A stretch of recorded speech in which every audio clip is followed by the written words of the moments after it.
Hi Mortgage Heroes, Andy Cruz here in business development, and this is your weekly video newsletter. This week, we're going to talk about the home price index and whether or not you should reduce the term of your current loan. But before we do, make sure you hit that subscribe button, like this video, and turn on the notification bell so every time we drop a new video, you hear about it first.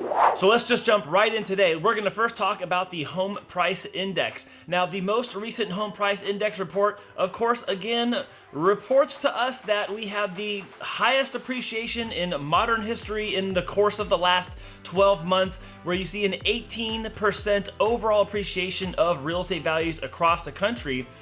And what's interesting about this, of course, is that after a steep incline like this, you could probably assume there'd be a little bit of a decline, but there's a substantial leveling off happening, with appreciation expected to only come in at 1.9% in 2022.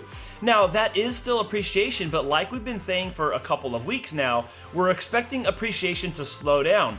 And when you look at kind of that curve on this next graph, you see that it's going to have a little bit of a steady decline, but it will have a leveling off effect at some point. Now remember, this is measuring appreciation, not measuring value. So when you're looking at this graph, remember this is the rate of appreciation that's taking into context. Some of the top states that came in with the highest appreciation over the last year was Idaho, Arizona, Utah, Nevada, Tennessee. There's a lot of money that came from these higher priced areas that went out to these other regions. And I distinctly remember a couple weeks ago, we talked about the Idaho effect, and that Idaho actually has one of the highest rates of appreciation because people that are going there and buying homes can outbid one another, and they're even outbidding other people that are buying all cash with other people that also have all cash.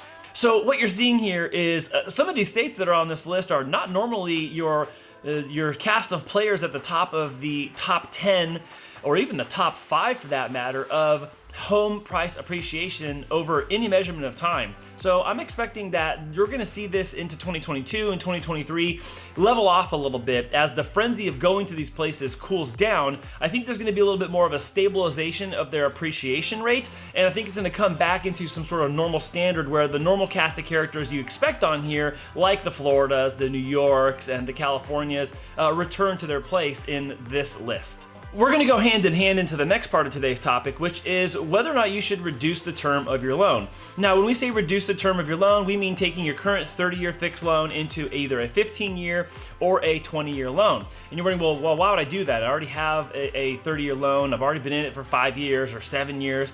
Well, there's a number of reasons. And the first thing is that the rates nowadays are actually very competitive compared to the 30-year rate. Now, I understand that with a 30-year term versus a 15 or a 20, it gives you a lot more time to pay your loan. Your monthly payment is a little bit more affordable in most cases, but if you're already in your loan for 5 years or 7 years, you've substantially paid down your loan balance. Now, if your current loan balance is significantly less than where it was when it started, and you match that with a shorter term at a low rate, you might actually be able to effectively chop off years of interest you'd be paying if you kept your 30-year loan. Simply by going into a new 20-year loan, you could be chopping off several years of interest you'd be paying, which the net effect of at the end is not only paying your loan off sooner, but also saving tens of thousands of dollars. And in the case I'm about to give you, maybe even over $100,000. So let's go look at the chart.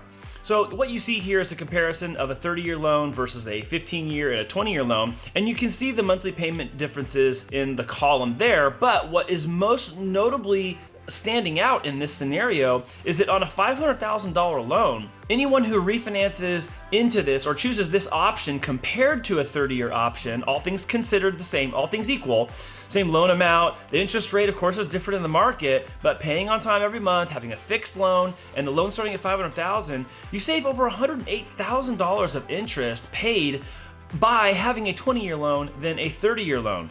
You save even more than that if you do a 15-year loan. I understand that the monthly payment on a 15-year loan for some people might be a little bit more to bite off than you can chew, and we don't want you to do that. So even if you don't think that you can financially afford to do that, or that maybe you would even qualify, we have a tool called the Mortgage Accelerator Calculator that we would love to give you. You can contact your loan officer and tell them you want the Mortgage Accelerator Calculator, and we'll send that to you directly so you can plug in your current loan amount, how many years you have left, your current interest rate, and there's a little box on it where you can add a monthly payment, and it will show you how much sooner you'll pay off your home by adding $50 a month, $100 a month, $200 a month, wherever you have that stretch in your monthly budget to add an extra payment or add extra payment on top of that normal payment you make every single month, and it'll show you how much sooner you'll pay off your loan, how much interest you'll be paying if you continue that pace, and then how much total interest over time that you would have saved by doing that. Our Mortgage Accelerator Calculator has been used by a lot of people to really demonstrate the effect and the impact of paying a little bit extra along the way, which leads to massive savings on the back end and over the lifetime of your loan. Now, these two things coming together kind of hand in hand when we're talking about home price and appreciation, and that appreciation, slowing but still continuing a little bit into 2022 means that the equity we've been talking about for a long time now is expected to remain the same, which then means that you can consider a reduced term loan if you were looking to refinance into a 20-year or even a 15-year loan. We want to talk to you about those things. So, you want to make sure that they're kind of playing nice together and they actually are fusing together to accommodate your situation now, but also to achieve the outcome that you're hoping for. So if that is you today, when you're watching this, go ahead and leave a comment below, send us a direct message, let us know how we can help you understand what you should and shouldn't do based on your circumstances, and then what, of course, you qualify for to find out if this is an option that best suits you for your long-term needs. Well, thank you so much again for watching.